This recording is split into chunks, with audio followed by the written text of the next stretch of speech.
Vamos a correr porque nos va a faltar el tiempo. Entonces ahora lo que vamos a ver es conciencia, ¿no? El estado mental un poquito y vamos a hablar también de funciones mentales superiores, ¿ya? Vamos a ver si lo podemos completar en estas 2 horitas.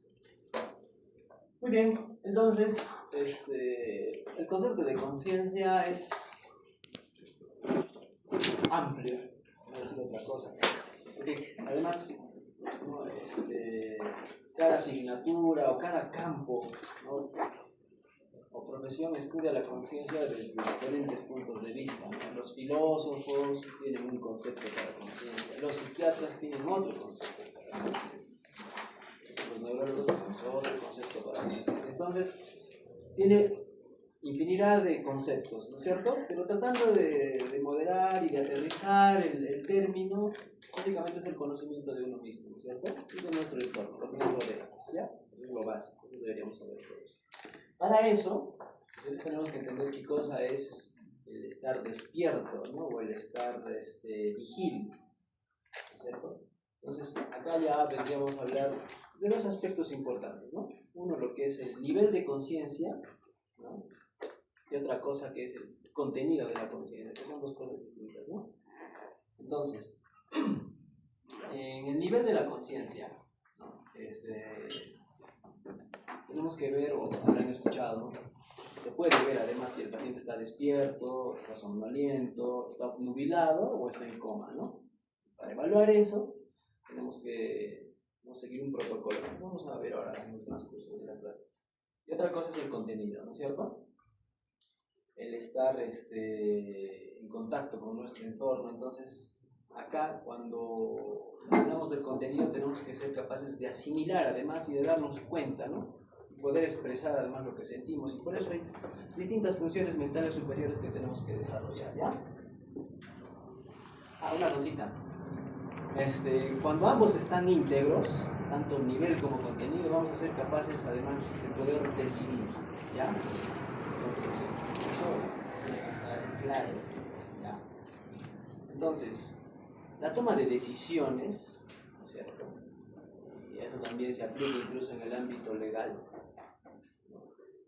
Si en este caso el personaje, el imputado o el paciente, ¿no? Ya sea para los psiquiatras, es capaz de poder decidir, de poder tomar una decisión. Si es capaz de decidir, pues te puede irse, ¿no? Te abre la puerta y se va. Pero si no, debería quedarse hospitalizado, ¿no?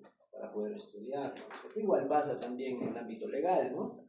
Un paciente que no es capaz de decidir no debería andar solo, ¿cierto? No debería salir libre en todo caso, ¿no? Porque puede cometer, ¿no? O puede ser causante quizás de algún delito.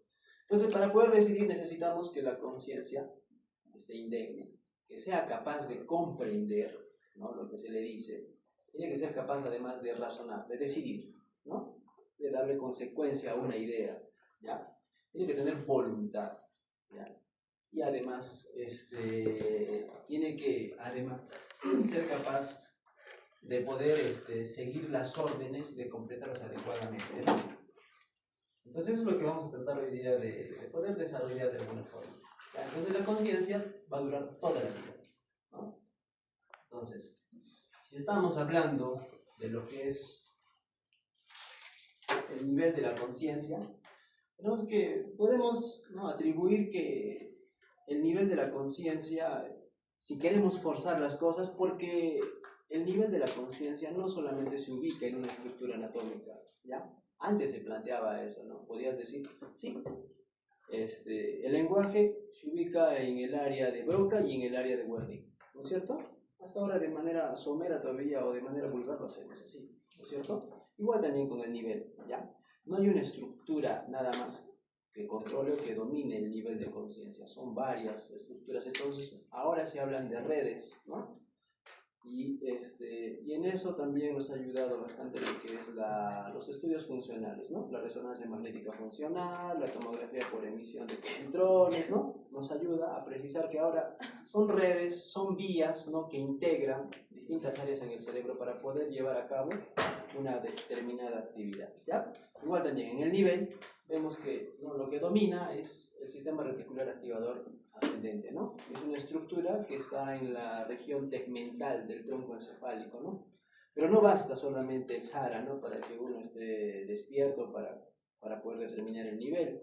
Necesita además, ¿no es cierto?, núcleos que le van a aportar neurotransmisores, como la noradrenalina, que puede ser el locus cerúleos. Vamos a necesitar del tálamo, ¿no? Hacer relevos en el tálamo, y finalmente se va a hacer consciente en la corteza y va a regresar además, ¿ya? Eso para el nivel. Ahora, para el contenido, ¿no? No sé, ya hablé con alguien, quien está rotando conmigo, ya les dije, ¿no? El contenido está en la corteza, ¿ya? Y tanto hemisferio derecho como hemisferio izquierdo tienen una especialización, y entonces ahí hablamos de dominancia, ¿no es cierto? ¿Por qué? Porque el asiento del lenguaje está en el hemisferio izquierdo, ¿no? A nivel cortical. Por eso la otra vez les decía, ¿quiénes son zurdos? Y algunos levantaron la mano, ¿no es cierto? Ya, porque tiene su importancia, vamos a verlo más adelante. Entonces, cuando hablamos de nivel de conciencia, van a ver que, ¿no?, el primer nivel es la vigilia, el estar despierto, ¿ya? Entonces, en la vigilia hay un alto nivel de actividad, son conscientes de todo, ¿no? ¿Ya? Y el intercambio de información del sujeto con su entorno es dinámico, ¿ya? No debería haber mayor problema. Un poquito más abajo está la somnolencia, ¿no? Si bien el paciente está un poquito inatento, somnoliento, al menor estímulo se va a conectar, ¿ya? Quitamos el estímulo, nuevamente puede volver al estado de la somnolencia. Les puede pasar también a ustedes, ¿no?, que no han dormido bien, que están un poquito confusos, ¿no? Les insistimos y van a responder. El estupor ya es un estado, se puede decir, patológico, ya de alteración del nivel de la conciencia, ¿ya? Entonces, la reactividad a los estímulos, ¿no?, ya necesita un estímulo mayor. Quizás ya no solamente el lenguaje, sino ya quizás el tacto o el dolor, ¿no? Y ahí vamos a poder evidenciarlo. Y el coma es donde el paciente no es reactivo a ningún estímulo, ni verbal, ni táctil, ni doloroso, ¿ya? Entonces, por ahí. Entonces, esto ya les he dicho, ¿no es cierto?, que necesitamos del sistema reticular activador ascendente, que vamos acá, ¿no es cierto?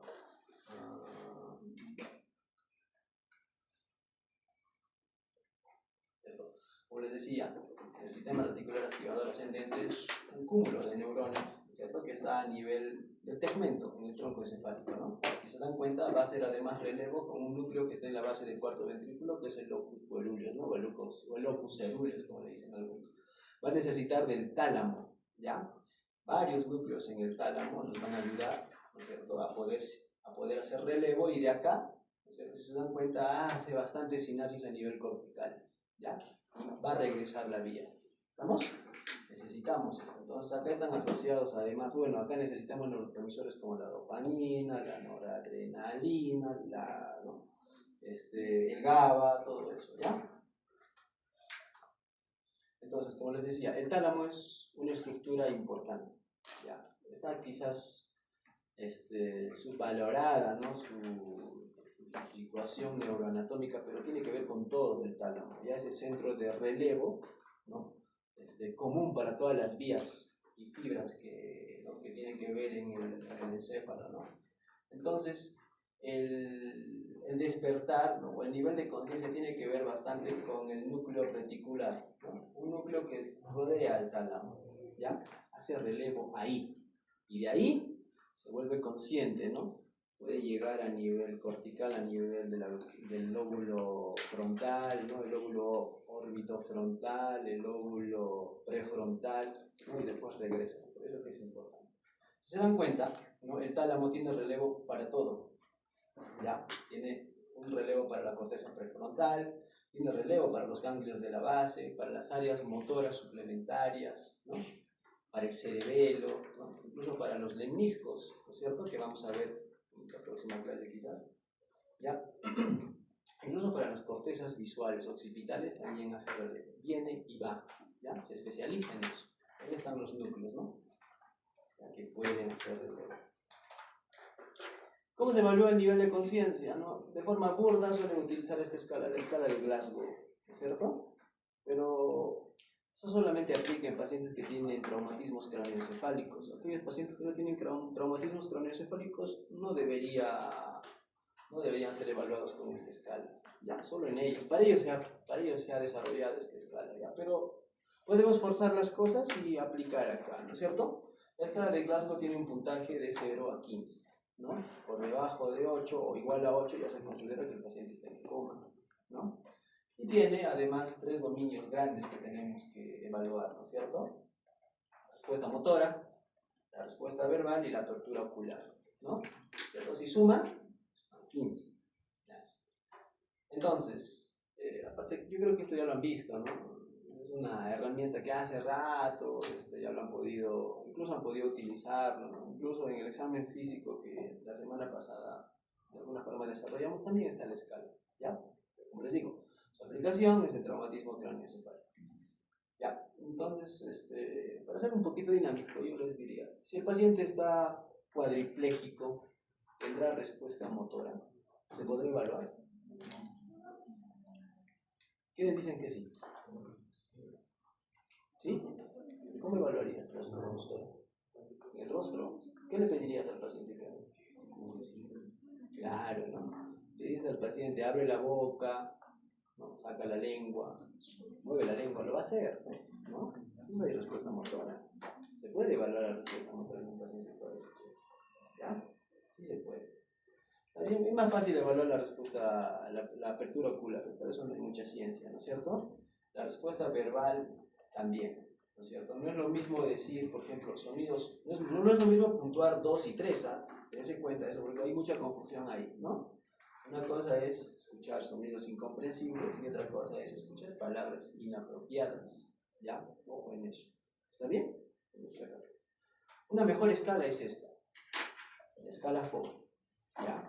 Esta debería aplicarse como tal en un paciente que no tiene un traumatismo craneoencefálico y además tiene el beneficio de poder evaluar también lo que es troncoencefálico, ya, bulbo por lo menos.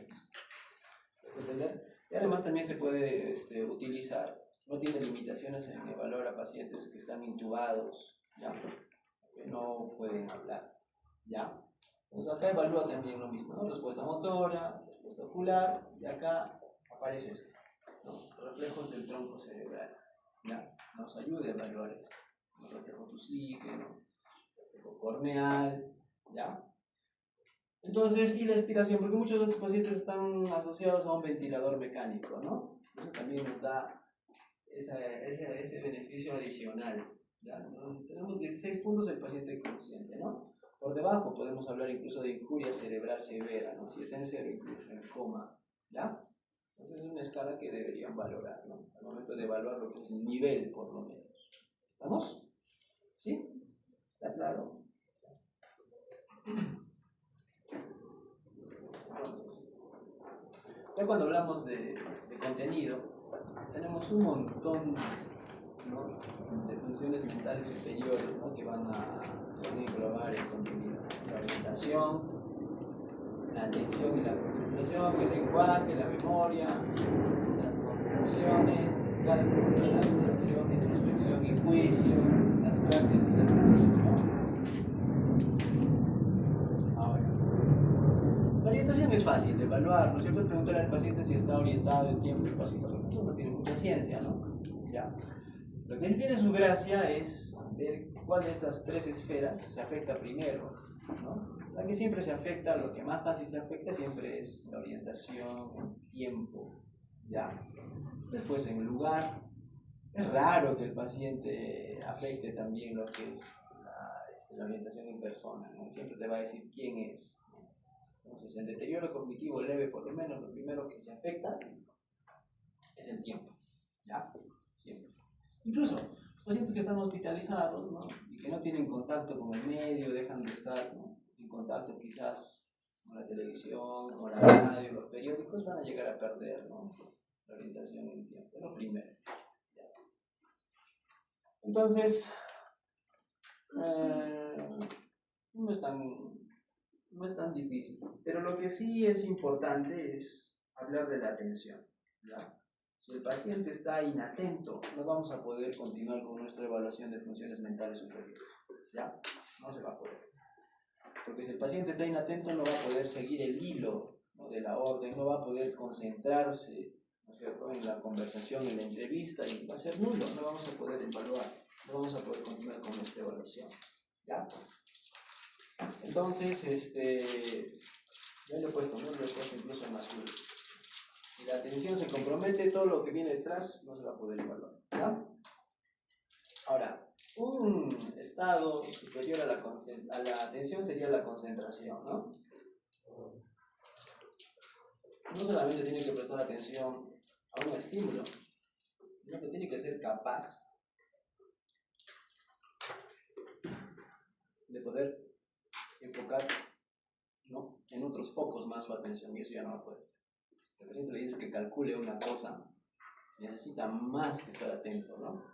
Necesita incluso la memoria para poder hacer el cálculo, ¿no? Necesita apoyarse en los recursos que ha aprendido previamente, ¿ya? Y si la concentración está afectada, estamos hablando incluso de una afectación de múltiples funciones, ¿no? Ahora, para evaluar lo que es la atención, existen un montón de baterías. La que suelen utilizar bastante son las baterías de Boston, ya, de psicología. Pero hay pruebas más simples y más rápidas como el Mini-Mental Test o Holstein. También tenemos al MoCA, ¿no?, que no son difíciles de aplicar, que deberían aplicarse incluso a pie de cama cuando tenemos un paciente con deterioro cognitivo, ¿no? Este es un fragmento del MoCA, por ejemplo, mira, para evaluar la atención, ¿no? Le dice al paciente, por ejemplo, que repita, ¿no?, los números que se le dan, o se le da una serie de números, de 3 a 5 números, y se le pide que repita de forma inversa, ¿no?, para ver la atención, ¿cierto? Es una forma. También se le puede decir, señor, como dice acá, ¿no?, cada vez que diga la letra A, se golpea la mesita o levante la mano, ¿no es cierto? Entonces le dan una serie de vocabularios y cuando, ¿no?, le dan el comando debería levantar la mano, debería golpear, ¿no? Otra forma de evaluar la atención, por ejemplo, el cálculo ya necesita, ¿no?, conocimientos previos, ¿no es cierto? Necesita más estructuras que solamente la atención, por cierto, debería estar, ¿no?, de forma burda localizada en el hemisferio derecho, ¿ya?, a nivel parietal. Pero ahora sabemos que no necesariamente es así. Pero, y así sea así, para el cálculo ya necesitamos ya el hemisferio dominante, ¿no?, el giro angular, ¿no es cierto?, donde está el centro del cálculo. Entonces, si está afectado eso, el paciente no va a poder completar, ¿no?, las sumas, las restas, ¿no?, las operaciones aritméticas, ¿no? Esta evaluación es sencilla, se suele hacer a pie de cama y se le pide al paciente que le reste a 100, 7, ¿no? Señor, ¿cuánto es 100 menos 7? Si está atento y concentrado, no va a responder. Si no, va a demorar, ¿no?, va a hacer mal cálculo. Y después, si lo hace bien, tenemos que seguir restando, ¿no? Bueno, ya, restamos. ¿Cuánto es 100 menos 7? 93. 93 menos 7 y así, ¿no?, en un ciclo de 5. ¿Ya? Entonces, como les decía, ¿no?, la atención debería estar acá dice, ¿no?, en el lado no dominante. Si nuestra dominancia es diestra, ¿no es cierto?, el hemisferio dominante debería ser el izquierdo, ¿no es cierto? Entonces, el hemisferio no dominante es el derecho, ¿no es cierto? Ya. Entonces, ¿por qué decimos que el hemisferio dominante es el izquierdo? Porque ahí se asienta el lenguaje, ¿ya? Del otro lado está la atención, ¿ya? A ver, entonces si lesionamos el hemisferio derecho a nivel parietal, ¿qué es lo que vamos a tener? ¿Qué patologías? Negligencias, ¿no es cierto? Entonces, el paciente va a ignorar lo que está al lado izquierdo, ¿ya? Ya, no sé quién está allá afuera. Ya. Entonces, lo va a ignorar, no le va a importar, ¿no? Hay otra patología que se llama simultagnosia, que vamos a ver más adelante también, ¿ya? El paciente ignora su enfermedad, ¿no? ¿Estamos? Y la nosognosia también, ¿ya? En la simultagnosia, si al paciente le tocas las dos manos en paralelo, por decir, bueno, tocas dos estímulos, el paciente va a ignorar lo que está en el lado izquierdo. Pero si lo tocas uno, después otro, sí lo va a identificar, ¿ya? ¿Ya? Tiene el déficit de poder identificar en paralelo dos estímulos, ¿ya? Seguimos. Entonces, ¿por qué existen las seminegligencias? Por esto, ¿no? Porque en el hemisferio izquierdo, que está en rojo, ¿no?, en el lado Acá, en esta figurita. Si se han dado cuenta, cuando se lesiona solamente queda el lado izquierdo, ¿no?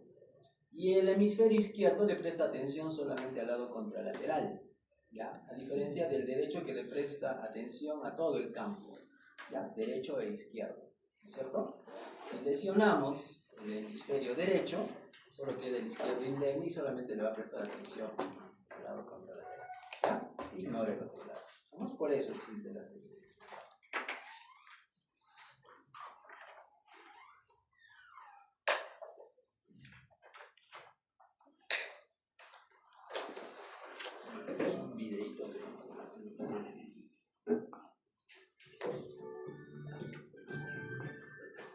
Mi negligencia es que, para mí es que muchas de las cosas que hay a mi lado izquierdo y al lado izquierdo de las cosas, las pierdo. A veces, como yo lo sé, trato de remediarlo. Como cuando, por ejemplo, en un restaurante van y le ponen, después de haber pedido todos al tiempo, les ponen las bebidas a todos y yo veo que yo no tengo. Alguna vez lo que me ha ocurrido es que he acabado molestándome, pensando que si el camarero me tenía manía, pero al final he descubierto que no es que lo había puesto en mal sitio. Algún problema que tengo yo es sobre todo con los números. A la hora de copiar los números tengo muchos problemas. Copio los números y a veces el primero se cambia con el segundo. Y otras veces en los números grandes el primero lo pierdo. Con lo cual un piso de 200 y pico mil euros me resulta bastante más barato que a los demás. A ver. Si se dan cuenta, ustedes al escribir, escriben los números, por lo menos los escriben de izquierda a derecha, ¿no es cierto? Por eso tienen esa dificultad, ¿ya? Se ignoran lo que está al lado izquierdo, ¿ya? Es un testimonio de una paciente que tiene una lesión en el dedo, entonces, y pasa esto, ¿no? Cuando al paciente le haces dibujar o le haces copiar, ¿no? Por ejemplo, este es un ejercicio del test de Boston, ¿ya? Te ponen una casita, una flor, te pueden poner otras cosas y te piden que lo copies, ¿no es cierto? El paciente que tiene la negligencia va a ignorar todo lo que está al lado izquierdo, por eso solamente copia la mitad de la flor, la mitad de la casita, la mitad del cubo, ¿ya? ¿No? Vamos a pasar al lenguaje, rapidito. El lenguaje, tiene que entender que una cosa es el lenguaje propiamente dicho y otra cosa es el habla, ¿ya? No es lo mismo, ¿ya? Habla básicamente tiene que ver con la articulación, ¿no? Con la función motora, en todo caso, ¿no es cierto? Para eso necesitamos músculos, necesitamos el aparato fonador, ¿no es cierto? La lengua, ¿ya? Ahí están implicados además pares craneales, ¿no es cierto? Núcleos de los pares craneales que deben estar a nivel del tronco, ¿ya? Otra cosa distinta es el lenguaje. El lenguaje es una función cortical, ¿ya? Tiene que ver con dos aspectos importantes, ¿no es cierto? Lo que es primero la comprensión y la expresión, ¿no? Y todo esto además va a tener que ser aterrizado con lo que es la lectura y la escritura, ¿ya? Así necesitamos. Entonces, el lenguaje, pues, ¿no? Es un dominio propio de los seres humanos, ¿no? No hay ningún otro mamífero, ¿no?, que lo pueda desarrollar. Cuando se afecta el lenguaje, aparecen las afasias. Entonces, estos, ¿no?, procesos que básicamente se encargan, ¿no?, de lo que es la comprensión, la interpretación, ¿no?, y la expresión se van a llegar a afectar, ¿ya? Entonces, la otra vez, ya han dibujado además ¿no es cierto?, su mapita ahí de las áreas de Brodmann, ¿no? Entonces les pregunto, ¿cuál es el área del lenguaje que tiene que ver con la comprensión? 22. La comprensión, ¿ah? 22. 22. ¿Todos estamos de acuerdo? ¿Sí? ¿Y con la expresión? 44, 45. 45. ¿No? Ya está. Entonces, la afasia es una alteración del lenguaje y la disartria del habla. ¿Ya? Entonces, como les decía, el habla tiene que ver con las cuerdas vocales, ¿no? Y el aparato fonador, básicamente, ¿no es cierto? Entonces acá necesitamos coordinar varios músculos, varias estructuras subcorticales, ¿no? Tiene que ver también los aparatos respiratorios, la laringe, la faringe, el paladar, la lengua y los labios, ¿no es cierto? A ver, muérdanse la lengua, no van a poder hablar bien tampoco, ¿no? Van a tener que utilizar. Y los nervios craneales que están implicados acá, que la otra vez hablamos a grosso modo, ¿no? Básicamente el quinto, el séptimo, ¿no? El 9 y el 10º, y también el 9 y el 12º, ¿no es cierto? Entonces, en el lenguaje interviene lo que ustedes me acaban de decir, ¿no es cierto? El área 22, el área de Wernicke, el área 44 y 45, el área de Broca, pero están conectados, ¿no? Por unas de fibras bien grueso, ¿no? Que se llama el fascículo arcuato. Cualquiera de estas estructuras se puede lesionar, ¿no? Y cuando se lesiona aparece un tipo característico de afasia, ¿no? Entonces, si afectamos el área 22 vamos a tener una afasia llamada Wernicke, ¿no? Es una afasia comprensiva, una afasia sensitiva también le dicen, o afasia de comprensión. Si lesionamos el área 44-45, va a aparecer una afasia motora, ¿no? Afasia expresiva también. Entonces, o una afasia no fluente, ¿no? El paciente no va a ser capaz de poder expresarlo, ¿no? Y si lesionamos el fascículo arqueado, ¿no es cierto? ¿Qué tipo de afasia tendremos? Una afasia de conducción, ¿no es cierto? Ya. Si se dan cuenta, está alrededor del surco de la fisura de Silvio, ¿no es cierto? Entonces estas son llamadas afasias perisilvianas, ¿no? Hay una afasia más. Puede ser que toda esta área esté lesionada, entonces estamos hablando de una afasia global, ¿ya? Entonces, 4 tipos de afasias, ¿no?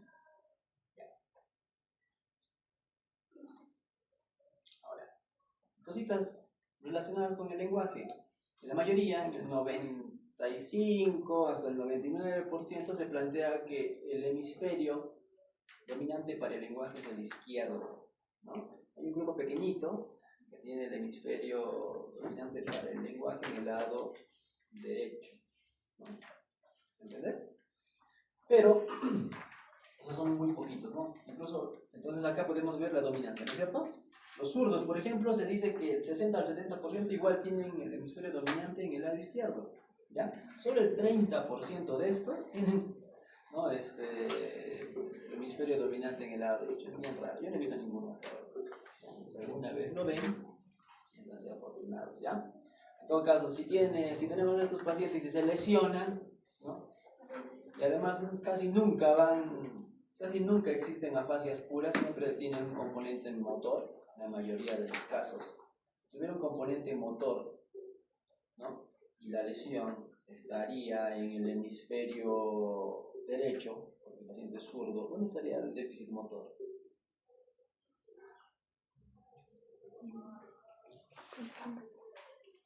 En el cuerpo izquierdo, ¿no? ¿Cierto? Debería estar. Un poco raro, ¿no? Con afasia es un poco raro, más debería ir con problemas de negligencia, problemas de entonación o de tono, ¿no? Lo que dice la prosodia, ¿no es cierto? Debería ir así, pero puede ir también. Entonces, para evaluar el lenguaje necesitamos de 6 dominios, ¿cierto? El lenguaje espontáneo, la fluencia, la comprensión, la repetición, la nominación, la lectura y la escritura. De todos estos, desde ya les digo, lo más importante de todos estos es la nominación, ¿ya? ¿Tienen dudas si un paciente tiene afasia? O puede tener una apraxia del habla, o puede ser que sea un paciente tartamudo, ¿no? Están viendo por primera vez, ustedes quieren saber si realmente es una afasia, háganlo nominar, ¿ya? Si el paciente no es capaz de nominar, entonces es una frase. Si la nominación está indemne, no es una frase. ¿Ya? Lo primero. ¿Quieren saber si un paciente tiene una afasia perisilviana? Háganlo repetir. ¿Ya? En los pacientes con afasias perisilvianas, la repetición está abolida. ¿Ya? Está deteriorada. ¿Está bien? Entonces, la fluencia o el lenguaje espontáneo, ¿no? El paciente, ¿no? Cuando hablamos del lenguaje espontáneo, tiene que ver bastante un nivel emocional, ¿no? Pacientes que tienen afasias generalmente se frustran, reniegan, ¿no? Se deprimen, tiene que ver bastante las emociones nuestras. Por eso es que pueden llegar a maldecir, pueden llegar a decir lisuras, ¿ya? No se dejen inundar por eso. ¿Está bien? Hay niveles automáticos del lenguaje, ¿no? Cosas que han aprendido y que repiten constantemente, a veces sin mucho sentido. Eso también es importante, ¿no? Todo el rato le preguntas una cosa y pueden repetir su nombre, ¿no? Otro día los muchachitos que estaban rotando y les he dicho que graben un video a un paciente que tiene afasia. Le preguntabas dónde está y decía su nombre, ¿no? Dabas un objeto a nominar y seguía diciendo su nombre, repetía su nombre todo el tiempo, ¿no? Como un lenguaje automático, porque eso es lo que ha aprendido de memoria y lo repite, lo repite, lo repite, lo repite, ¿ya? Entonces, insisten en las secuencias aprendidas previamente. Suelen tener estereotipias verbales, ¿no? Igual también le dices, ¿cómo te llamas? Y dicen sí, ¿no? ¿Qué es esto? Dicen sí. ¿Dónde estás? Dicen sí, sí, sí, sí, sí, ¿no? Como un bucle que dan vueltas ahí. Broca describía a un paciente, ¿no? Le puso ahí entre comillas, ¿no? El paciente tan, porque todo el tiempo, ¿cómo te llamas? Tan, ¿estás bien? Tan, tan, tan, tan, el paciente tan, tan, tan, tan, todo decía tan, tan, tan, tan, tan, tan, tan, ¿ya? La gente suele pasar eso. Y entonces, un facultativo, un médico que no tiene experiencia en la evaluación de lenguaje, pues se puede confundir, ¿ya? Puede caer, ¿no? Con mucha facilidad, ¿no es cierto? En errores. Es decir, que es una afasia cuando no es. Podemos estar hablando incluso de un paciente que está en un estado occipital, ¿no es cierto? Que también va a tener arresto de lenguaje. Puede ser un paciente, como les dije, que puede tener una apraxia de lenguaje, ¿ya? Puede ser un paciente que sea tartamudo incluso, ¿no? Y puede llegar a confundirlo, ¿no? Por eso tenemos que saber distinguir bien cuando estamos hablando de una lesión cortical, ¿no? Que puede ser una afasia. Cuando estamos hablando de un paciente que tiene una apraxia del habla, que también es una lesión cortical. Cuando estamos hablando de un paciente que es tartamudo, ¿no? Que la lesión generalmente está en ganglios de la base y el aparato fonador, ¿no? Tenemos que saberlo distinguir, ¿ya? Entonces, en la fluencia también estudia lo que son las parafasias, ¿ya? Y parafasias hay tres, ¿cierto? Están las parafasias literales, donde los pacientes suelen sustituir. Esto generalmente ocurre en los pacientes que tienen afasia de Broca, ¿no? Suelen sustituir sonidos, ¿no es cierto? Unos por otros, ¿no es cierto? En vez de decir taza, puede decir laza, ¿no? En vez de decir, qué sé yo, café, puede decir la fe, ¿no? Cambiar, ¿no? Una letra o un sonido por otro. Están las parafasias semánticas. Esto ya suele aparecer más que todo en lo que son en las afasias de Wernicke. Ahí se suele ver esto, ¿no? No entienden, no comprenden bien, ¿no? Entonces suelen confundir, por ejemplo, lo que es árbol con perro, ¿no? Pueden decir cosas que no tienen nada que ver, que no tienen un significado, ¿no? El otro sí, ¿no? Sabe lo que es, quiere expresar, pero puede decir meloj en vez de decir reloj, ¿no? O teloj en vez de decir reloj. ¿Me pueden entender? O sea, ya, eso. Y las verbales, estos ya también cambian o crean letras nuevas o palabras nuevas incluso. ¿Ya? Eso también tienen que estar atentos. Y los neologismos son pacientes que crean palabras, ¿no? Que no tienen mucho sentido, que nunca han escuchado. Ya hemos evaluado a un paciente, ¿no? Que paraba haciendo neologismos a cada rato. Y eso también es frecuente en las afasias de Wernicke, ¿ya? Entonces, la fluidez se evalúa en la producción, ¿no? de las palabras que tiene un paciente. Entonces, lo normal, todos nosotros deberíamos ser capaces de producir en un minuto entre 100 y 115 palabras. ¿Ya? Nosotros. Pero un paciente que tiene una fascia de Broca, ¿no? Miren cómo se limita, ¿no? La producción de palabras, solamente de 10 a 15, ¿ya? O menos, incluso si fueran oraciones, ¿no? El test de Boston evalúa la fluencia con esta prueba, ¿no? Es el test de las galletas. Entonces tú le muestras el dibujito y tienes que decir al paciente que describa qué es lo que está viendo acá, ¿no? Son varias acciones que están ocurriendo, ¿no es cierto? El agua se está chorreando, la señora está lavando los platos, el niño está a punto de caerse al tratar de sujetar o de buscar las galletas, ¿no es cierto? Entonces, si no logra el paciente poder expresar lo que está acá, probablemente tenga un problema en la fluencia o en el ¿ya? Pero eso también evalúa otro dominio, que lo vamos a ver después. Cuando hablamos de la comprensión, tenemos que entender que para evaluar esto, el área de Wernicke tiene que estar indemne, ¿ya? Si Wernicke está alterado, entonces se va a invalidar esto de acá, no va a poder completar eso. ¿Estamos? Entonces, al paciente, una prueba fácil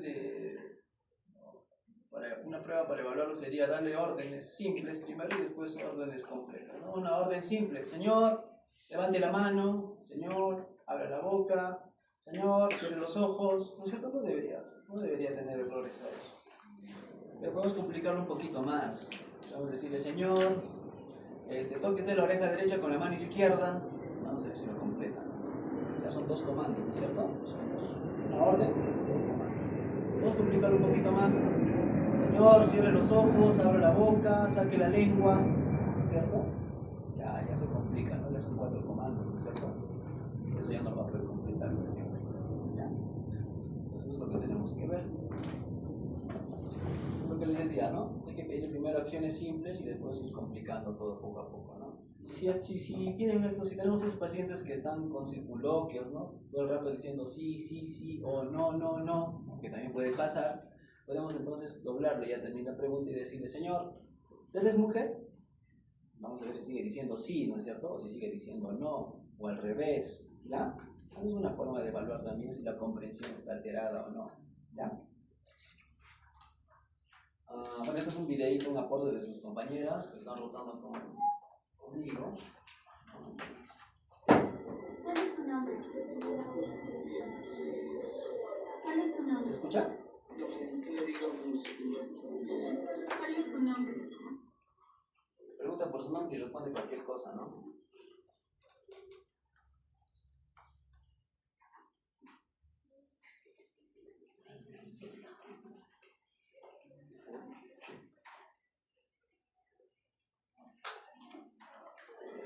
¿Cuál es su nombre? ¿Cuál es su nombre? ¿Cuál es su nombre?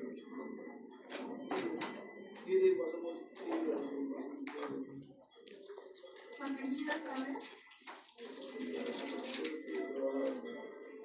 ¿Cuántos años tiene?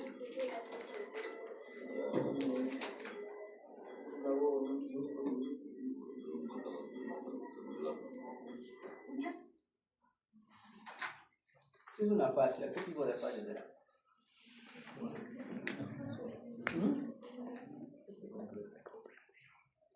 Una fascia de comprensión, una fascia de Wernicke, ¿no?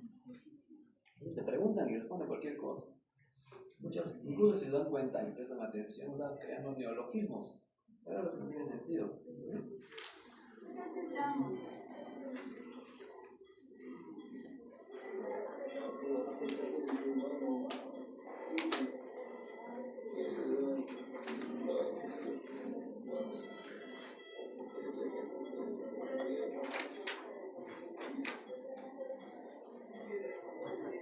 ¿Puede decirme qué es esto? ¿Qué se llama eso? ¿Qué dominio está evaluando? Nominación, ¿no es cierto? Vamos a ver si lo nomina, ¿ya? ¿Sabe qué es esto?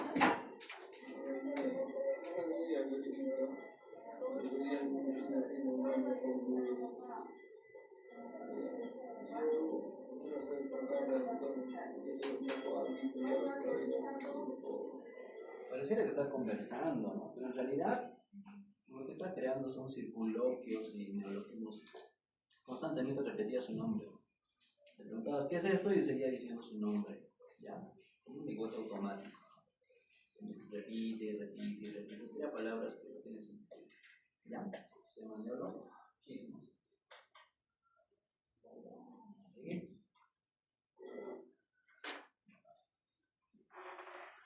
Entonces, si ustedes tienen duda, como les dije, ¿no? El paciente tiene afasia, ¿no? Háganlo eliminar, ¿ya? Casi en todas las afasias, tanto perisilvianas como extraperissilvianas, la nominación está afectada, ¿ya? ¿Vamos? Entonces, una forma de evaluar la denominación o nominación es mostrarle un objeto, ¿no? ¿Qué es? Puede ser que el paciente tenga una afasia de conducción, ¿no? No te dirá qué es, pero te va a decir, ¿no? Ah, es un objeto que sirve para medir la hora, te puede decir, ¿no? Sí puede pasar. O le muestras esto igual, ¿no? Es un objeto que sirve para comunicarse, ¿ya? ¿Entienden? Pero ya no lo dice correctamente, ¿ya? Ya se está afectado, ¿cierto? Entonces, básicamente, objetos que todos conocemos con lo que se tiene que evaluar, ¿no? Una llave o una sarta de llaves, un teléfono, un lapicero, un reloj, ¿no? Que deberían saberlo. Si no lo logran completar, entonces estamos hablando de una afasia probablemente, ¿ya? Entonces, hay pruebas, también otra vez, tanto en el test de Mocha, en Folstein, en el test de Boston, ¿no? Para poder evaluar este dominio. Entonces, por ejemplo, se le dice al paciente que diga, ¿no? Todos los animales que pueda en un minuto, ¿ya? O los países, ¿no? O las herramientas, ¿no es cierto? Y lo normal es pues que diga por lo menos 12, ¿no? 12 categorías por minuto. Muchos no lo logran, ¿no? Incluso no teniendo su afasia. ¿Ya? Entonces, eso, ¿no? Una forma de evaluar. Entonces, acá también, ¿no? En la nominación también nos sirve esta misma imagen nos sirve también para eso, ¿no? Porque nos va a decir qué cosas están agarrando, ¿no? Los niños, ¿no es cierto? ¿Qué cosas se está derramando? ¿No? ¿Qué está agarrando la señora? ¿No es cierto? Tiene que ser capaz de decir, denominar los aspectos. ¿Y por qué está ocurriendo además? Tiene que ser capaz de decir. Entonces ya estaremos hablando incluso de comprensión, ¿no? ¿Por qué se está derramando el agua? Parece una imagen sencilla, ¿no? Pero explica muchas cositas que el paciente evalúa varios dominios del lenguaje. ¿Ya? Por eso los pacientes que tienen afasia se les muestra la imagen y vemos, ¿no? Qué tanto es capaz de poder describir. Y esto tiene un puntaje además. ¿Ya? Entonces, les dije que para evaluar lo que son las afasias perisilvianas hay que hacerlo repetir al paciente, ¿no? ¿Por qué se afectará la repetición en las afasias perisilvianas? ¿Por qué creen?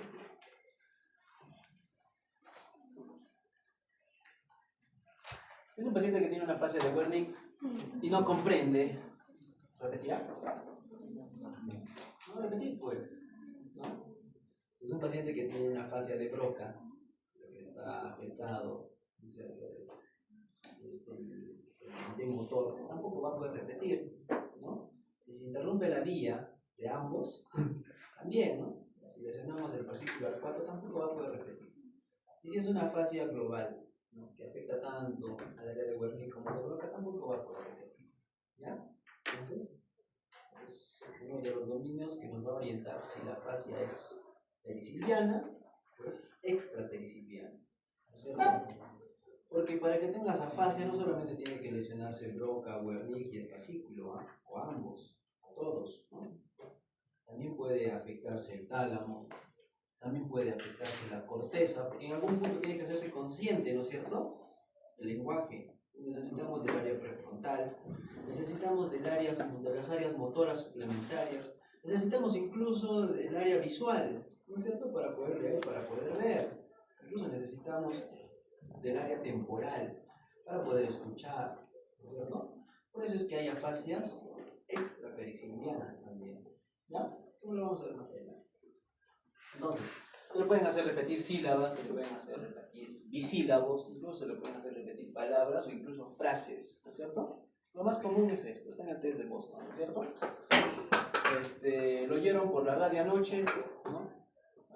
es una frase que está en el test de Boston, pero también pueden utilizar el gorrión del granero atrapó un gusano gordo, a ver si el paciente es capaz de repetir, ¿no? O lo otro, lo clásico, ¿no? Ni síes, ni íes, ni pero.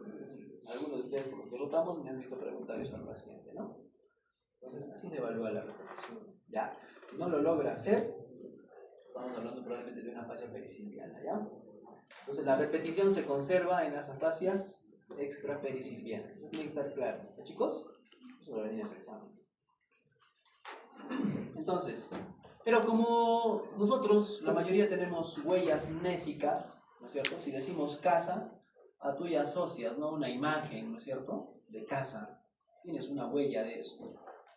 Si a ti te dicen por decir árbol, tú ya tienes una huella nésica. Te imaginas un árbol, ¿no es cierto?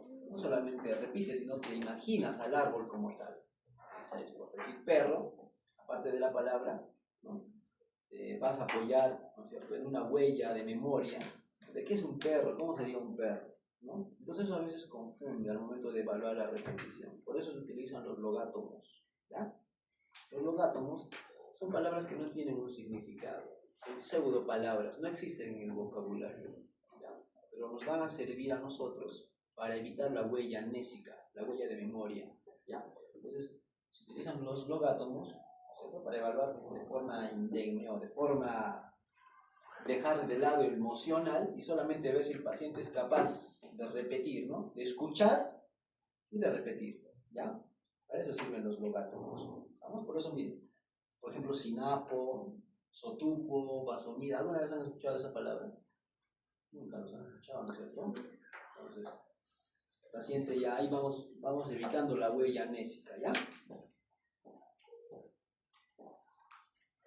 Ahora, ¿tienen dudas todavía si su paciente tiene una afasia? Háganles escribir. ¿Ya? Háganles escribir. Lo primero, ¿les quedan dudas después de la nominación? Puede decir sí, no, hay algo ahí, no puede ser una praxia del habla, ¿no? ¿Les queda dudas porque se parece? Háganle escribir.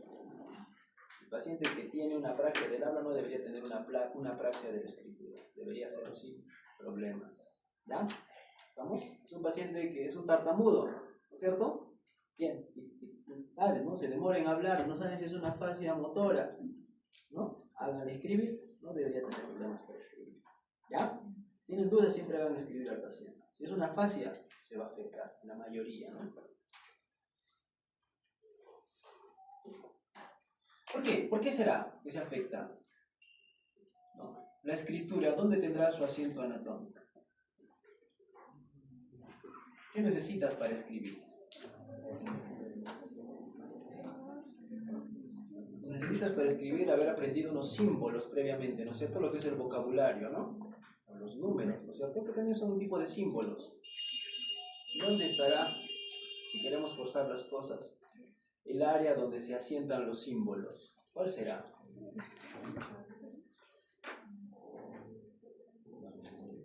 ¿Alguien sabe? Es el giro angular, ¿ya? El giro angular, ¿cierto? Es una estructura chiquita ahí que está a nivel de parietal inferior, casi en el límite con el lóbulo temporal, y también ahí puede estar también cerquita el lóbulo occipital, ¿ya? Si se afecta el giro angular, incluso aparece un síndrome que se llama el síndrome de Gertzmann. Si lo habrán escuchado, ¿ya? El síndrome de Gertzmann es bonito. Es bien raro, ¿no?, que alguien se afecte nada más esa zona, pero si se afecta va a aparecer el síndrome de Gertzmann. Es interesante, ¿ah? Porque el paciente tiene acalculia, es incapaz de identificar derecha e izquierda, ¿no? No sabe ni siquiera identificar los dedos en la mano, ¿ya? Esto lo vamos a ver. Entonces, ¿tienen dudas? Hagan escribir al paciente. Te digo una palabra, ¿vale? Escribe gato. ¿Con qué mano está escribiendo? Izquierda.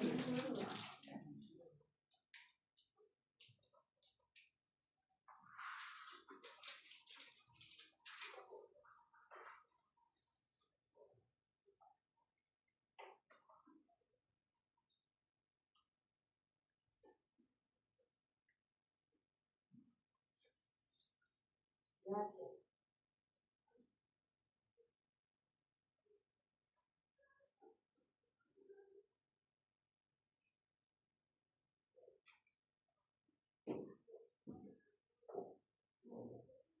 ¿Correcto?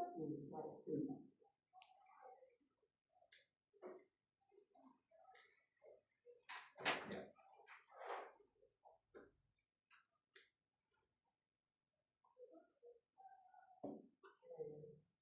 Él comprende. Sí, comprende. ¿Qué tipo de cosas es? Provoca, ¿no?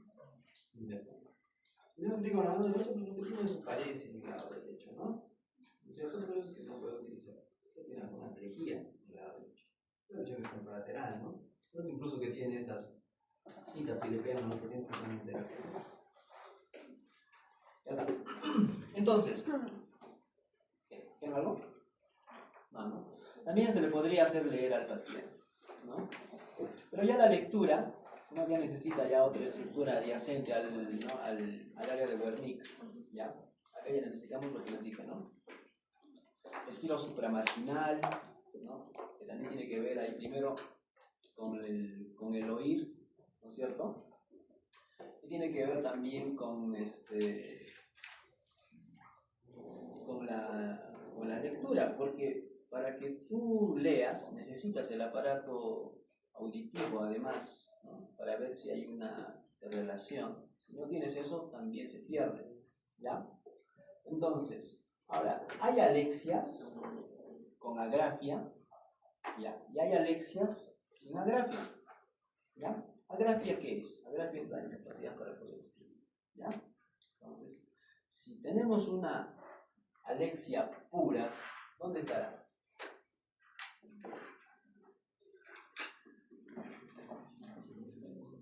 Solo alexia pura, sin agrafia. El paciente no puede leer, pero sí puede escribir. Eso es alexia pura.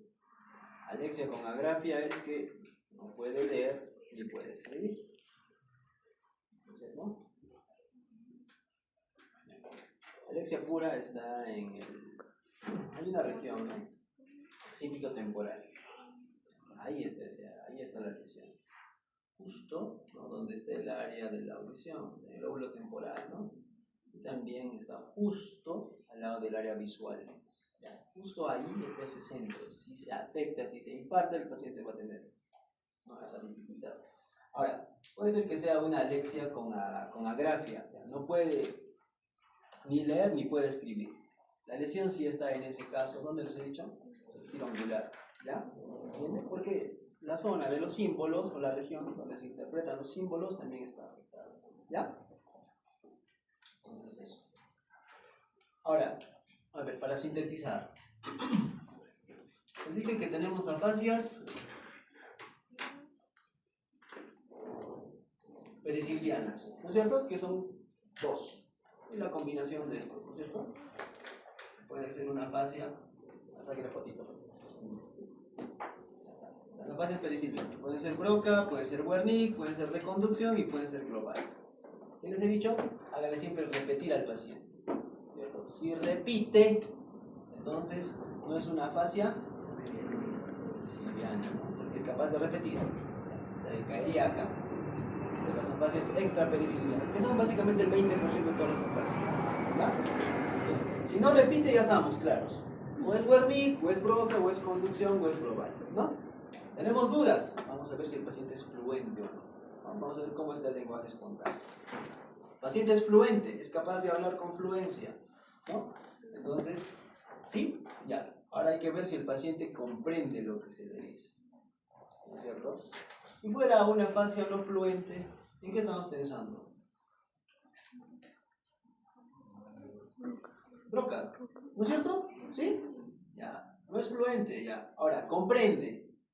Si comprende, es Broca. Si no comprende, es global, se ha afectado todo, ¿no es cierto?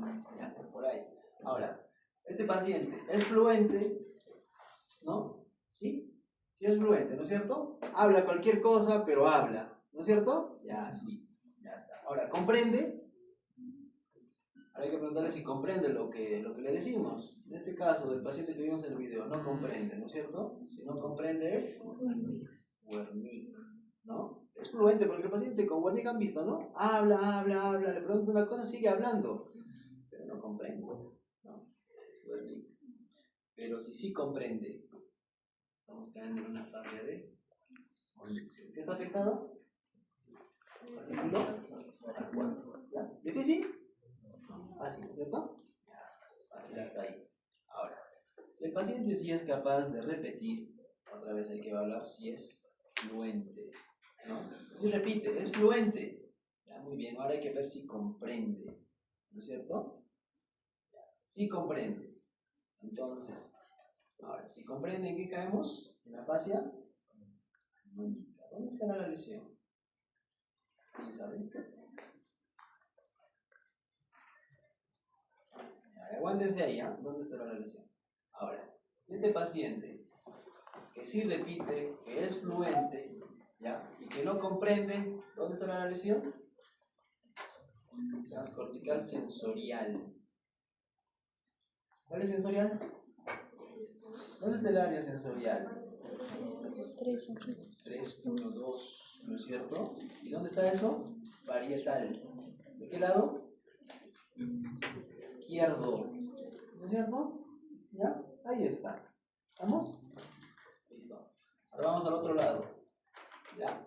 Repite sí. ¿Es fluente? No es fluente. Ahora, comprende. Hablamos si comprende. Si no comprende, estamos hablando de una transcortical mixta. ¿Ya?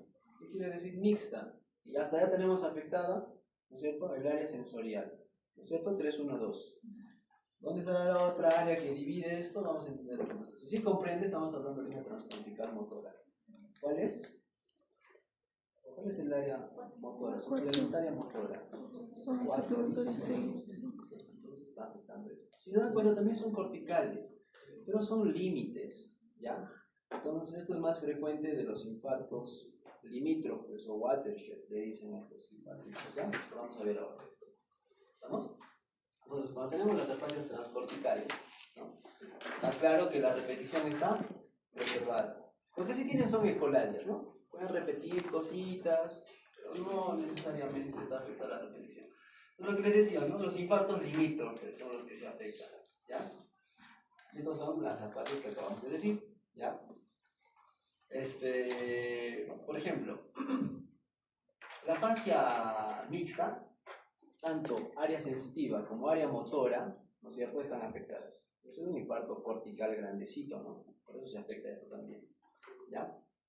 Ahora, pueden haber también afasias subcorticales, ¿ya? ¿Qué se puede afectar? El tálamo. Cuando el tálamo se afecta, pero el tálamo se tiene que afectar de forma bilateral, ¿ya? Se infarta el tálamo. Hay dos tálamos, ¿no es cierto? Si ambos tálamos se afectan, aparece también un tipo de afasia, la afasia talámica que le dicen.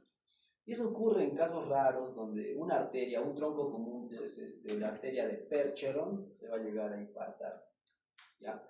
Percheron es una modificación, una alteración, ¿no?, donde solamente de una arteria, ¿no?, da irrigación a ambos tálamos. Si se infarta esa arteria, ambos tálamos, ¿no?, se quedan isquémicos y aparece este tipo de afasia, ¿ya? Entonces, en la afasia talámica, tanto la comprensión como la nominación están alteradas. Ahora, podría ser también una afasia a nivel de los caudados, ¿ya? Cuando eso ocurre, también. Entonces, el paciente va a tener una tria, ¿ya? También va a ser incapaz de nominar. Si se dan cuenta, en todas las afasias, la nominación está afectada, incluso en las extrapericilianas, ¿ya? Entonces, no se van a equivocar. Si el paciente no es capaz de nominar, realmente significa una. Ahora, puede haber afasias, lesiones en el hemisferio derecho.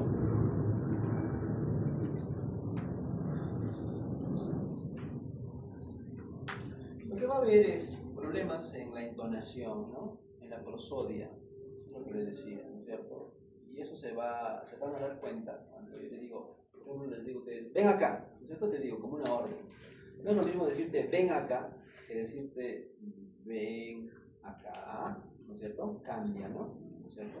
Entonces, algunos pueden ser confundidos por eso, pero es más un problema de entonación y de prosodia, ¿ya? No es lo mismo dar una orden que pedir un favor, ¿no es cierto?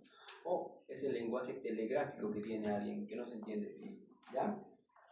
Ahora, Los pacientes que tienen lesiones en el hemisferio derecho van a perder también el lenguaje figurativo o las bromas, no van a ser capaces de entender el sarcasmo incluso, ¿ya?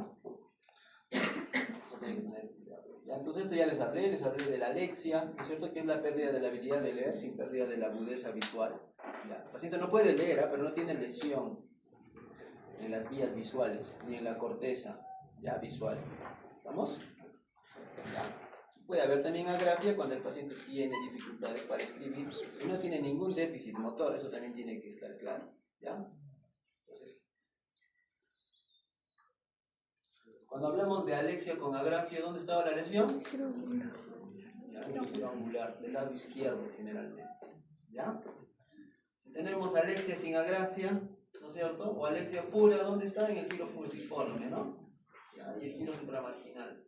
¿Estamos? Porque si se dan cuenta, ahí es donde suelen asociarse tanto el lóbulo occipital como el lóbulo parietal y el lóbulo temporal, ¿ya? Es una zona de asociación. Ahí hay fibras, ¿ya? Por eso, cuando se infartan estas estructuras suelen ocurrir. Entonces, esto es lo que les decía, ¿no es cierto? Si un paciente tiene una fascia, se darán cuenta que la nominación casi en todas, tanto pericilianas como extrapericilianas, se va a afectar. Solamente en la conducción puede estar presente, ¿ya? Pero en la mayoría está ausente, ¿no es cierto? Igual también acá, la escritura. ¿Tienen dudas todavía? Hacen escribir al paciente, ¿ya? Se dan cuenta, solamente mantienen la conducción y la praxia verbal, ¿ya? ¿Vamos? O la praxia del habla, ¿no? Vamos. ¿Por qué puede confundir la praxia del habla? Ya, a una fase. Nos puede confundir si no puede confundir. Entonces, ya pasando a otro dominio, vamos a hablar un poquito de lo que es la memoria, ¿no? La memoria está íntimamente ligada al aprendizaje. Sí o sí. Para que ustedes aprendan, tienen que fijar, tienen que crear huellas mnésicas, ¿no es cierto? Eso se llama aprendizaje. Entonces, para el aprendizaje necesitamos, o sea, el aprendizaje es adquirir información. Y la memoria, ¿no?, es la evocación de esa información, ¿ya? Eso básicamente. Entonces, eso se llama aprendizaje, ¿ya? Dos. Para la memoria necesitamos codificar, ¿no? Necesitamos almacenar y necesitamos evocar, ¿ya? Esos tres dominios tiene la memoria. ¿Estamos? Ya está. La codificación ya saben, ¿no? Una forma de codificación es el vocabulario, otra forma de codificación son los números, ¿no es cierto? Son los signos, ¿no? Hay un montón de signos de codificación. Ahora, para la evocación podemos, ¿no?, utilizar lo que son reglas mnemotécnicas, ¿no es cierto? Ustedes se apoyan mucho en eso, ¿no? Hacen canciones, asocian cosas, ¿no? Y eso es una forma quizás de evocar, ¿no? Entonces, hablando ya de los tipos de memoria, ¿no? Hay dos tipos de memoria, ¿no? Las memorias de corto plazo y las memorias de largo plazo. Este es un resumen, ¿no? Tienen que entender que la memoria a corto plazo, la más representativa es la memoria de trabajo, ¿no? Yo le digo ahorita, ¿sabes qué? Apúntate este número, ¿no? Te vas a acordar, ¿no es cierto? Te doy ahí 5 cifras y te vas a acordar, ¿no? Pero llegado, y te va a durar más o menos unos minutos, pero pregúntale después de media hora, ya no se acuerda, ¿no? Y acuérdate ese numerito, este número de placa quizás, acuérdate, te acuerdas, pero te distraes con algo y ya no te acuerdas, ¿no es cierto? Esa es la memoria de trabajo. Y eso lo haces generalmente en paralelo porque estás haciendo una actividad, como por ejemplo una clase y alguien te dice, oye, apúntate este número, ¿no? Apúntate este número de página o este número de libro, ese rato te acuerdas. Pasa media hora y ya no te acuerdas, ¿no? Esa memoria de trabajo todos lo tenemos. Nos ayuda en nuestro día a día, además, para poder fijar números, cifras, la hora del día, ¿no? ¿No es cierto? ¿A quién te ha llamado? Me ha llamado a las 7:30. No se van a acordar. Pasado un tiempo, probablemente. ¿Ya? Esa memoria de trabajo está presente y es normal. Se puede perder en minutos, realmente máximo suele durar media hora, ¿no? Han calculado. ¿Ya? Ahora, hay memorias a largo plazo. Y cuando hablamos de memoria de largo plazo, hablamos de la memoria explícita y de la memoria implícita, ¿ya? Como su nombre lo dice, ¿no es cierto? ¿Qué será memoria implícita? No creo que sea difícil de entender. ¿Dónde están? Son los procedimientos, ¿no es cierto? Eso está implícito. Tú agarras tu bicicleta y la pedaleas, ¿no? No tienes que recordar nada. Es automático. Lo has aprendido por repetición, ¿no es cierto? Por secuencias repetidas de una actividad una y otra vez, ¿no es cierto? ¿Cómo abotonarte la ropa? Eso no lo has aprendido bien ahora, ¿no? Tú lo haces de forma inconsciente muchas veces porque has aprendido. Y atarte los zapatos, ¿no? Incluso conducir un vehículo. Llegado a un punto, ya lo haces de forma automática. Incluso estás hablando por teléfono. No está bien, no es correcto, pero lo haces, ¿no? ¿No es cierto? ¿Ya? Eso es la memoria implícita, ¿no es cierto? Y eso tiene que ver, ¿no? Con un priming. El priming es repetir una y otra vez la actividad y eso queda fijado, ¿ya? Generalmente en la neocorteza, ahí está su asiento de esta memoria implícita, ¿ya? Otra cosa es la memoria explícita, ¿no? O declarativa. Ya casi nos vamos a apoyar de lo que es el significado, porque la memoria semántica, ¿no? A todos le pregunto y les digo, ¿qué es esto? Todos me van a decir qué es, ¿no es cierto? Porque saben qué es, ¿no es cierto? ¿Para qué sirve además? Les digo, define caballo. ¿Qué es un caballo? Me van a poder decir que es un caballo, ¿no es cierto? Un animal, cuadrúpedo, mamífero, ¿no? ¿No? Sí, porque así han aprendido, eso les ha quedado, saben el significado, ¿no? Otra cosa es la memoria episódica y la memoria autobiográfica. Depende del tiempo y el lugar en el que ocurrió, ¿no es cierto? Si yo le pregunto, por decir a ti, ¿no? ¿Qué has hecho en la última Navidad? ¿O qué has comido? ¿Ves? ¿Se acuerdan, cierto? ¿Se acuerdan de la Navidad y qué ha comido? ¿No? ¿Qué ha hecho en ese momento? En esa fecha. Es memoria episódica. Lo mismo que la memoria autobiográfica, ¿no? Voy a preguntar, oye, ¿qué has hecho en tu cumpleaños anterior? Me va a decir qué es lo que ha hecho, ¿no? O en qué año se independizó el Perú, me van a decir, ¿no es cierto? Porque eso lo han aprendido, ¿no? Eso los han enseñado así y lo han aprendido así, ¿ya? Entonces, eso. Ahora, la memoria de corto plazo, ¿dónde está su asiento anatómico o neuroanatómico? Está a nivel frontal, ¿no? La memoria semántica probablemente esté a nivel del hipocampo, ¿no? A nivel de la corteza intraorbital, ¿ya? La memoria declarativa o implícita generalmente puede estar en cualquier lado, ¿no? Pero básicamente necesitamos de ganglios de la base para poder hacer secuencias de movimiento o ¿cómo se llama?, de contracciones. También puede estar a nivel de la corteza cuando se hace muchas veces, ¿no? Y se repite, se va a quedar ahí, ¿ya? Entonces, hablando ya otra vez, la memoria declarativa, que ya acabamos de hablar, la episódica, siempre hay un lugar y una fecha, ¿no es cierto? Un dónde y un cuándo, ¿ya? Necesitamos eso. Pero les pregunto, ¿no? ¿Qué has hecho ayer? A las 7 de la noche, te vas a poner, ayer a las 7 de la noche, estaba en mi casa, estaba tomando un café, un chocolate, ¿no? Te van a decir, ¿no es cierto? O estaba estudiando, o estaba en el carro, ¿no? Incluso se van a acordar de meses pasados o de años pasados incluso, ¿ya?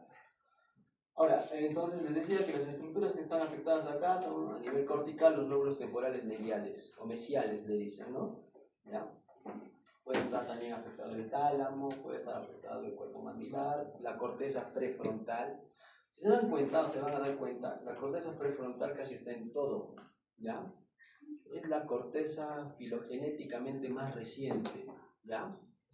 Y los seres humanos tenemos esta corteza bien desarrollada, ¿no? Si nos comparamos con otros primates, no lo tienen tan desarrollado como nosotros, ¿ya? Tiene que ver con la voluntad, con el juicio, ¿ya? Entonces, si tenemos, ¿no?, alteraciones, serían la demencia, ¿no? La demencia frontotemporal, ¿ya? Es un tipo de demencia que aparece. Ahora, la memoria declarativa o explícita, ¿no es cierto?, que tiene que ver básicamente con el significado de la memoria semántica, que ya les dije, ¿no es cierto?, el significado de las cosas. Eso es lo que les decía, ¿no? Define un caballo, ¿qué es un caballo? Ya, les digo, ¿cuál es la diferencia entre un peine y un tenedor? Me lo van a decir, ¿no es cierto? Porque saben para qué sirve, pueden definirlo, ¿no? Entonces, las estructuras anatómicas que están implicadas acá también son los lóbulos temporales, pero estos son inferolaterales, ¿ya? Hiperolaterales, no mesiales, ¿ya? Hiperolaterales, ¿ya? Ahora, ¿qué lo puede afectar? Una de las patologías más frecuentes, la enfermedad de Alzheimer, ¿ya? Siempre afecta esto, ¿no? Las encefalitis herpéticas, que son hemorrágicas, además, siempre afectan los lóbulos temporales, laterales, ¿ya? Y algunos tumores, ¿no? La memoria procedimental o implícita que le dije, ¿no? Donde hay que repetir las secuencias una y otra vez para que se nos quede, ¿no? Y lo hagamos de forma automática. Estos son ensayos repetidos, es inconsciente generalmente, ¿ya? Y tiene que ver con habilidades cognitivas y conductuales, ¿no? Las estructuras que se afectan, lo que ya les dije, los núcleos de la base, el cerebelo, que también va a modular un poco los movimientos, ¿no? Lo que les dije, ¿no? Aprender a manejar bicicleta, manejar un auto, o aprender la computadora, teclear, algunos incluso teclean sin mirar ya, ¿cierto? Lo hacen de forma segura. Los trastornos del Parkinson, el Huntington puede afectar también esto, y la degeneración pontocerebral. Y lo último, la memoria de trabajo que estábamos hablando al principio, ¿no es cierto? Ya, solamente dura segundos a minutos, ¿ya? Las áreas que están afectadas, la área de Broca, área de Wernicke, ¿no? La corteza prefrontal casi siempre está afectada. Incluso cuando hay afectaciones, el lóbulo temporal, aunque no parezca, está muy asociado al lóbulo frontal, ¿ya? Al lóbulo orbitofrontal. Están al ladito, ¿ya? Si se afecta el lóbulo orbitofrontal, también se afecta el lóbulo temporal en mayor medida, ¿ya? Entonces, las demencias que afectan esto, la demencia vascular, ¿no? Infartos cerebrales que se han ido acumulando y que con el tiempo van a llegar a producción de deterioro, ¿ya? Entonces, ¿cómo se le pide al paciente o cómo se le evalúa al paciente? Le das 3 objetos, ¿no? Señor, repita conmigo, pelota, bicicleta, árbol, vuelva a repetir, pelota, bicicleta, árbol, no se olvide, le dices. A los 5 minutos le preguntas, ¿cuáles son los objetos que tenía que acordarse? ¿No? Muchas veces no lo recuerdan, ¿no? Si son mayores, si son pacientes que ya tienen un grado de deterioro, no lo van a acordar, ¿no? Entonces, en la memoria tenemos varias estructuras como hemos visto, ¿no es cierto? La corteza temporal, la corteza frontal, ¿no? O prefrontal, el hipocampo, la amígdala, los tálamos, el hipotálamo e incluso el cerebelo, ¿no es cierto? En lo que es la memoria procedimental, ¿ya? De todos estos, el más importante es el hipocampo. Si el hipocampo se afecta, pierdes todo, ¿ya? Pierdes todo lo que has aprendido, ¿no? Todo lo que te han enseñado, lo vas a perder, ¿ya? Y hay patologías, además. Por ejemplo, hay patologías como la epilepsia, ¿no? Que suele empezar en la infancia con crisis febriles. Si tú no lo manejas adecuadamente, los hipocampos se van a ir atrofiando con las crisis epilépticas en el tiempo, ¿no? Y el paciente puede llegar a desarrollar un deterioro cognitivo de tipo amnésico, ¿no? El paciente no va a ser capaz, va a ser incapaz de recordar lo que ha aprendido durante la primaria, lo que ha aprendido durante la secundaria, ¿ya? Entonces, en esos casos, para evitar esos deterioros, muchas veces lo que hacemos es retirar el hipocampo, ¿ya? Hay cirugía de epilepsia, se retira el hipocampo, ¿ya? Porque ahí suele estar la lesión, ¿ya? Y si no limitamos eso, el paciente va a seguir convulsionando y va a seguir deteriorándose más, ¿ya? Se suele operar generalmente cuando el hipocampo está en el hemisferio derecho, ¿ya? El hemisferio izquierdo no se suele tocar mucho porque ahí está el asiento del lenguaje, ¿no? Pero el derecho sí se puede operar. Hay pacientes que se escogen, ¿no? Se hace una selección de pacientes, sí, tiene una esclerosis mesial temporal, ¿no? Además, con una atrofia de hipocampos, se retira de una vez, ¿ya? Para evitar que el paciente se siga deteriorando. Otra cosa importante, el cálculo, ¿no es cierto? Entonces, si se dan cuenta, el cálculo ya integra varias cosas a la vez, ¿no? Integra un poquito lo que es el lenguaje, ¿no? Integra la memoria, ¿cierto? El lenguaje con la comprensión, tiene que comprender, ¿cierto? Integra la atención, ¿ya?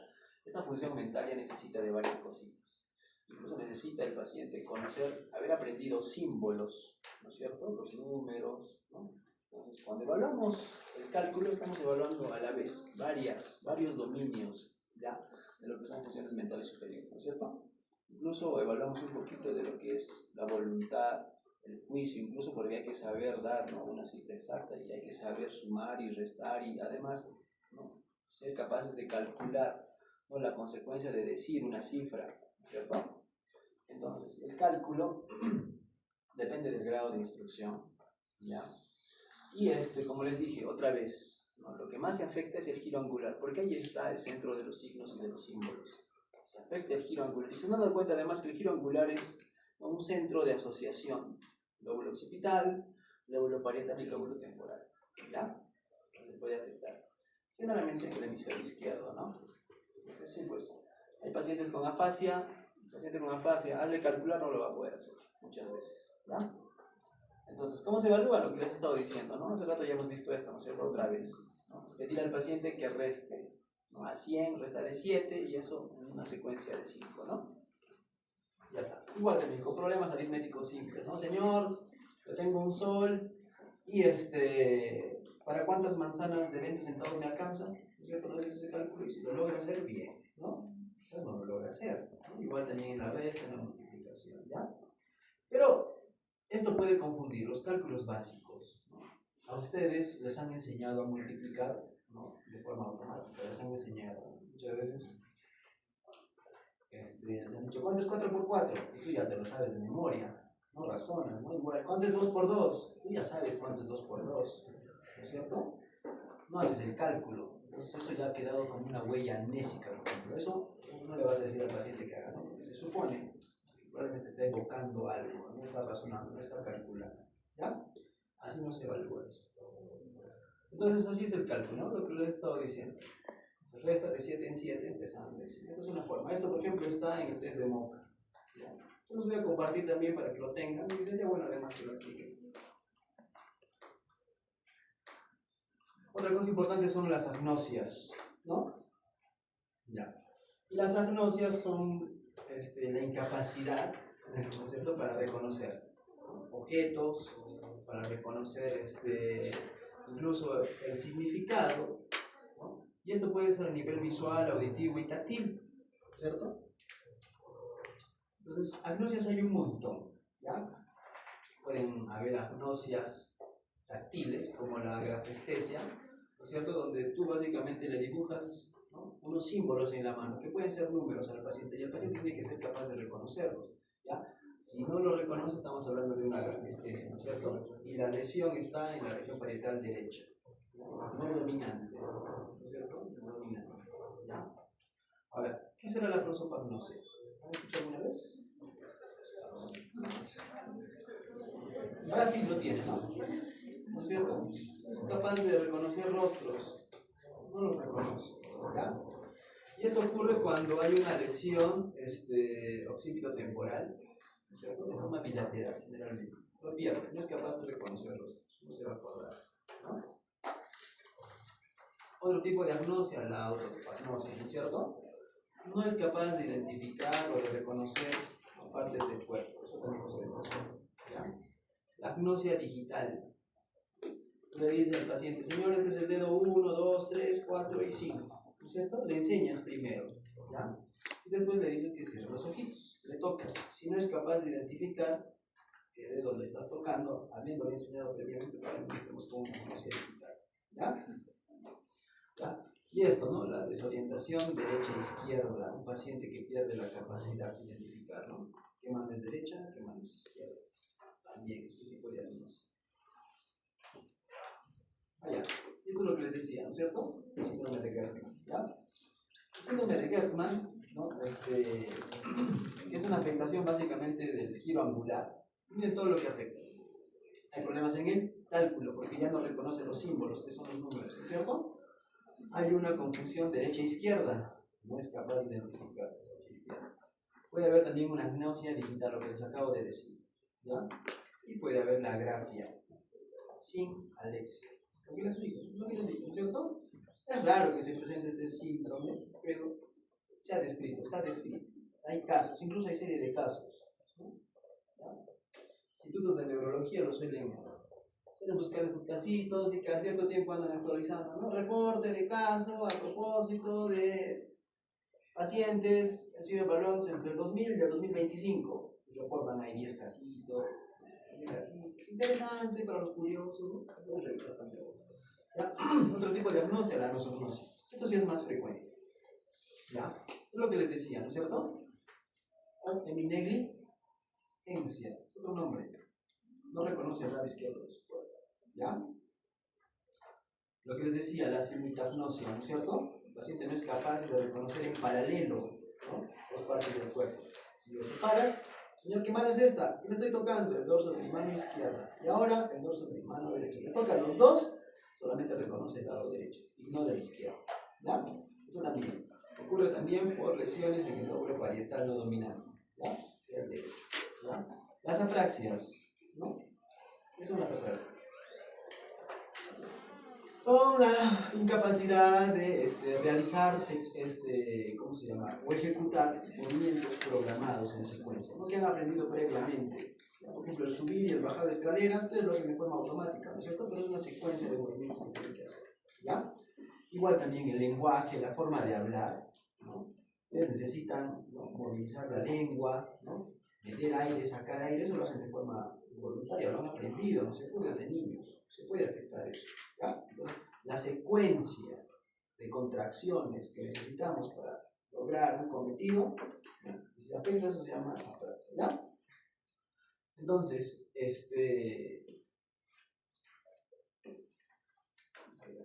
apraxias hay un montón, ¿ya? Por ejemplo, están las apraxias ideatorias, ¿no es cierto?, donde el plan o la idea, ¿no es cierto?, que se programa previamente, después no se puede cumplir, ¿no es cierto? Hay incapacidad para realizar una serie de actos, un plan ideatorio, por ejemplo, preparar un té, ¿ya? No lo puede hacer.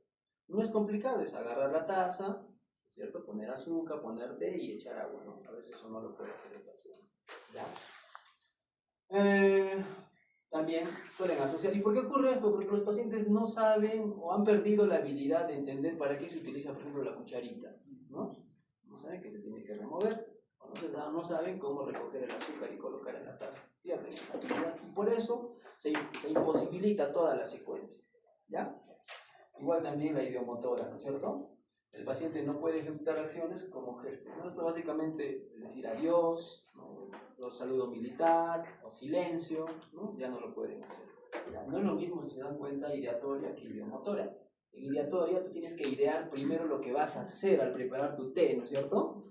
Piensas primero, ya voy a agarrar mi taza, voy a poner azúcar, voy a poner el té, voy a poner el agua y lo voy a remover, ¿no es cierto? Son 4 o 5 secuencias.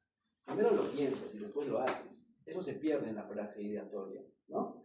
Y en la praxis idiomotora básicamente son gestos, ¿no? Gestos que previamente no han aprendido, ¿no es cierto?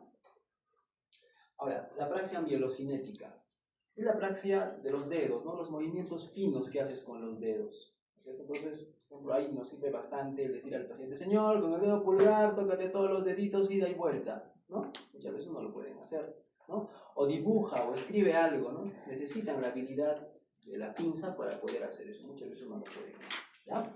Son los movimientos finos de la mano los que se afecta acá. Algunos, ¿no?, que quieren complicar, señor, pasa el hilo en la aguja, no lo puede hacer, no solamente en la praxia. Las apraxias constructivas o visuoconstructivas le dicen también, ¿no? En acá, básicamente el paciente tiene que idear y tiene que construir. Se le pueden dar figuras de Lego y lo tiene que hacer, ¿no? Dice, que señor, dibuje una casita. Bueno, hago una casita con las figuras de Lego, lo puede hacer. O le das un lápiz y le dices que dibuje una casita, ¿no es cierto? Muchas veces no lo hacen. Otra forma de evaluar esto es decirle, señor, le doy 1 hora en el reloj y cópialo en un papel. Tiene que copiar, ¿no? Se dan cuenta, los relojes que tienen las manecillas, ¿no es cierto? Con el horario. Si no lo hace igual, probablemente esté teniendo una apraxia constructiva, ¿ya? Hay apraxias bucofaciales también, ¿no?, que es básicamente la secuencia que hacemos con la lengua, ¿no?, para poder hablar, para poder articular una palabra, y eso también se puede afectar, ¿ya? Incluso el silbar, ¿no es cierto?, se puede afectar en este tipo de apraxia, ¿ya? Y tiene que ver además con una lesión en el lóbulo frontal premotor dominante, ¿no? Ahí. Y le han puesto nombre además a esto, se llama apraxia de Burns, ¿no? Ya, cuando el paciente es incapaz de realizar secuencias con la boca y con la lengua, ¿ya? Como el silbar, por ejemplo, ¿ya? Ahora, lo que les decía, puede haber una apraxia del habla, también puede haber una apraxia del habla, ¿ya? Entonces acá lo que se va a afectar, ¿no es cierto?, es la articulación, los movimientos que hacemos con la lengua, ¿no?, con el paladar, incluso el inspirar o el expirar el aire para poder formar o para poder articular una palabra se va a afectar, ¿ya? Eso puede confundir con una afasia motora, por eso les decía, ¿no es cierto? Si se dan cuenta además, el área o la lesión puede estar a nivel promotor, perdón, a nivel de la región, a nivel del lóbulo frontal izquierdo, ¿no? En el área premotora. Ahí está la lesión, ¿ya? Pero este es más dorsal. En Broca es más inferior, ¿no es cierto? ¿Ya? También se puede afectar, ¿ya? Y otra es la apraxia del vestir, ¿ya? Entonces el paciente de repente tiene la incapacidad, no sabe cómo colocarse la mano, ¿cierto? No sabe cómo colocar la mano en una manga, no sabe cómo abotonarse, no sabe cómo atarse los zapatos. Es un tipo de afasia constructiva, pero al momento de vestir, ¿ya? Y la lesión también está en el lóbulo parietal derecho, chicos. Entonces, ejemplos de cómo se evalúa esto con el test de Boston, ¿no? Otra vez. Lo que les decía, ¿no es cierto? Se le pide al paciente que dibuje un reloj y no lo suele hacer bien, no lo suele hacer adecuadamente, ¿ya? Igual también se le pide al paciente que copie figuras geométricas y no lo puede completar.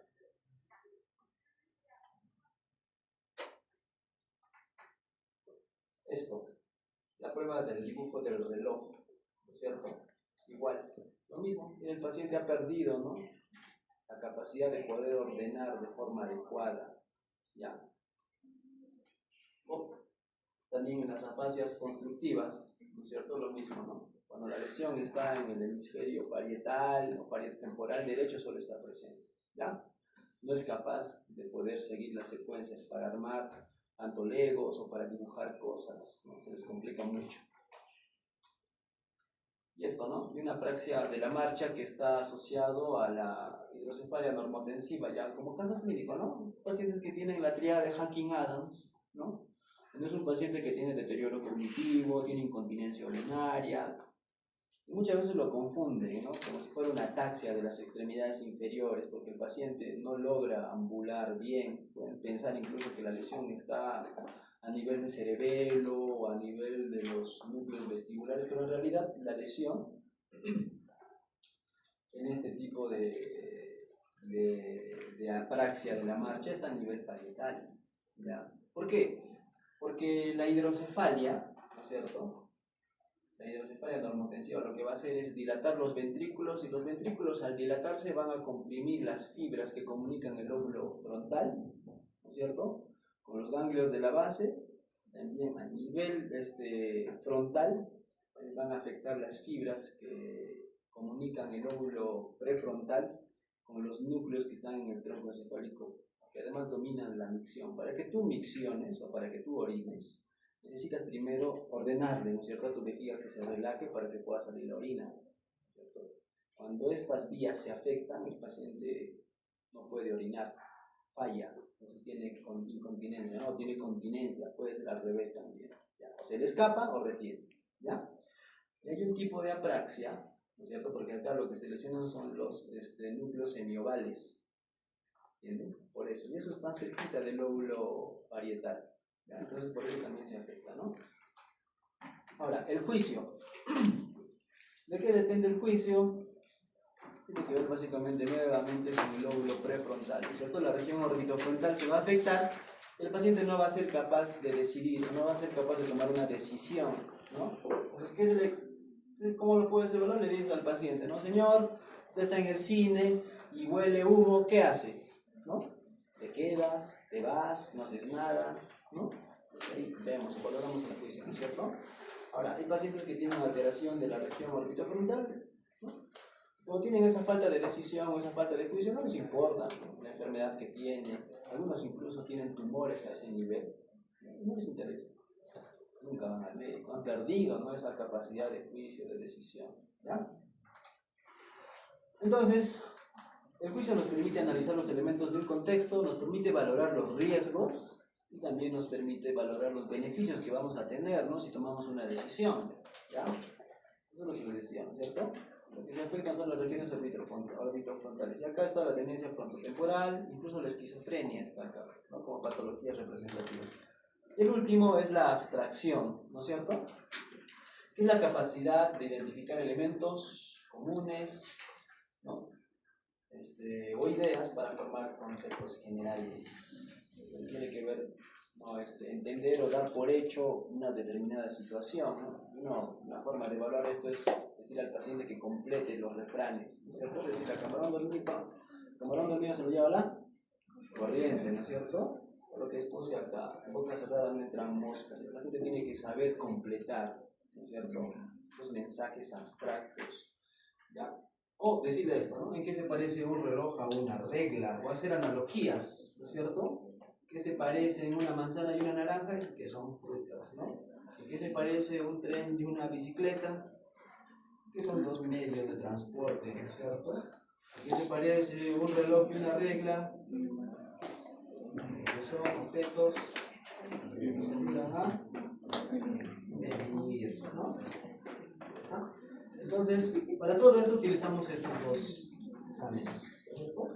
Ahí está. Si se dan cuenta, no vayan a pensar que, por ejemplo, acá en atención, miren, está como atención, pero en realidad evalúan varios dominios a la vez. ¿Ya? A pesar de que dice atención, acá vamos a evaluar incluso el cálculo, ¿no es cierto? Vamos a evaluar además el lenguaje, la fluencia, la comprensión. Necesitamos varios dominios, ¿ya? Y para realizar estos test necesitamos saber el nivel educativo que tiene el paciente. No es lo mismo evaluarle a un paciente que tiene una educación superior, a un paciente que tiene primaria o a un paciente que no tiene educación, ¿no es cierto? Tenemos que adaptar nuestros exámenes. Por eso ahí tenemos lo que es el Minimental, ¿no? Uno más sencillo, uno más simple, para pacientes que quizás no tienen mucha educación, que quizás han llegado a completar solamente la educación secundaria, ¿no? Si se dan cuenta es mucho más simple que el MOCA, ¿ya? Pero este de acá, por ejemplo, tiene que ver bastante para deterioro cognitivo, ¿no? Y para memoria, mientras que este de acá es más específico, nos puede ayudar a identificar en estadios tempranos las demencias o los deterioros cognitivos, ¿ya? Entonces, el Minimental, básicamente memoria, ¿no? Para poder identificar lo que son las amnesias. Y el MOCA para poder identificar deterioro cognitivo en estadio leve, ¿ya? Y ahí es donde debemos intervenir. Porque un paciente que ya viene con un deterioro cognitivo moderado, no severo, ya no podemos hacer nada, básicamente. Ya avanzó, ya no se puede trabajar, ya no se puede detener. Muchas veces lo que necesitan estos pacientes ya es pues, ¿no? un tratamiento para que estén tranquilos, porque estos pacientes se agitan, ¿no? Básicamente hablar con el cuidador, ¿no? O buscar quizás un sitio donde se puedan manejar adecuadamente, ¿ya?